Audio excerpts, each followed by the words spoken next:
Germany will assume the G20 presidency next year, which will be held in Hamburg.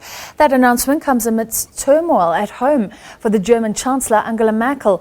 Members of her ruling party are urging her to change her stance on immigration following their defeat in local elections to a far right-wing party. Merkel's ruling CDU party was beaten into third place in those regional elections by the anti-immigration and anti-Islam party. The upstarts Alternative for Germany took more than a quarter of the vote in Merkel's home state of Mecklenburg-Pomerania in what was East Germany. It was an expected swing to the right, but now all eyes will be on 5 more regional elections ahead of a nationwide poll next year. More than 1 million asylum seekers entered Germany last year.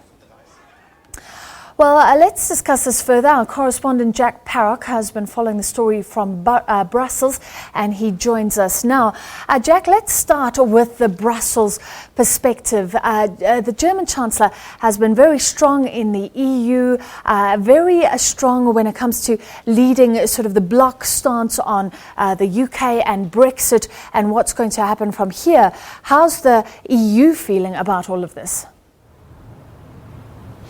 Well, indeed. So this is only a regional election, but it is being seen as something of a barometer for Merkel's popularity at home in Germany.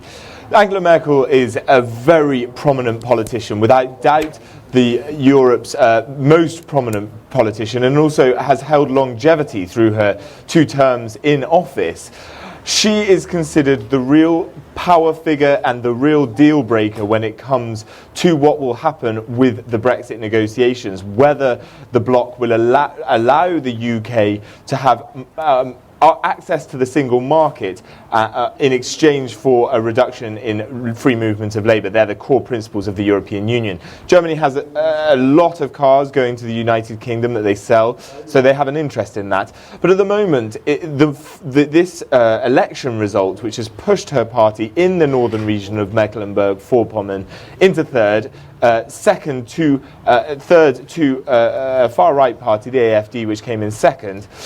People are saying that actually what it's more likely to do is mean that her coalition that she holds with the Social Democrats in Germany is only more likely to be reformed after next September's elections in Germany. So it's likely that this result would actually foresee her remaining in power.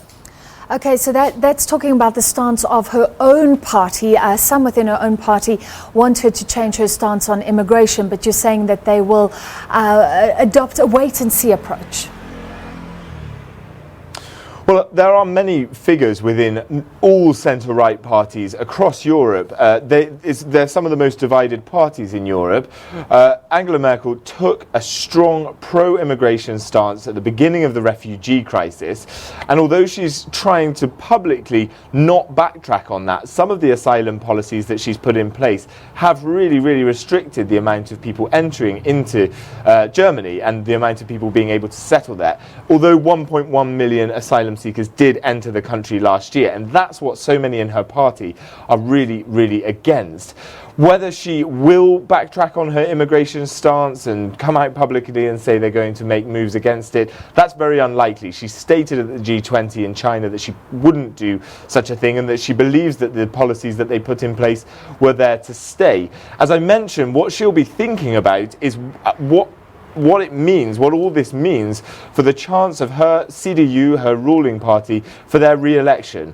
And at the moment, this far-right group gaining power will likely only push the coalition that she currently is leading into a more consolidated stance that they will then take forward into the September elections. Clearly she'll want to win those elections outright, but pretty much everyone believes that that's unlikely to happen. This is also about the growing popularity of those far-right parties, the anti-immigrant parties, the Alternative Party in Germany. Does this mean it really could be a strong contender in those national elections in Germany next year? It's unlikely to be a strong contender to actually take any power, but they are likely to take some seats in the Bundestag, the German parliament. They now have seats in 9 of the German local areas, Mecklenburg-Vorpommern, this one that's just been elected, being one of them. It's important to say that in that region it was expected that there would be a swing to the right. Angela Merkel herself holds her constituency seat there, but in other regions of Germany they aren't so popular. But we have seen a rise in far-right groups across Europe. We're seeing next month in Austria there is a chance that a far-right president could even be elected, and obviously the far-right groups in the UK were the ones that called hard for their Brexit. So there is a wider sweep, but generally outside of the United Kingdom specifically, it's generally considered that the ruling parties and the centrist parties are the ones that will keep power in those countries. All right, thank you very much. Jack Parak live for us from Brussels. And sure, the sands are shifting.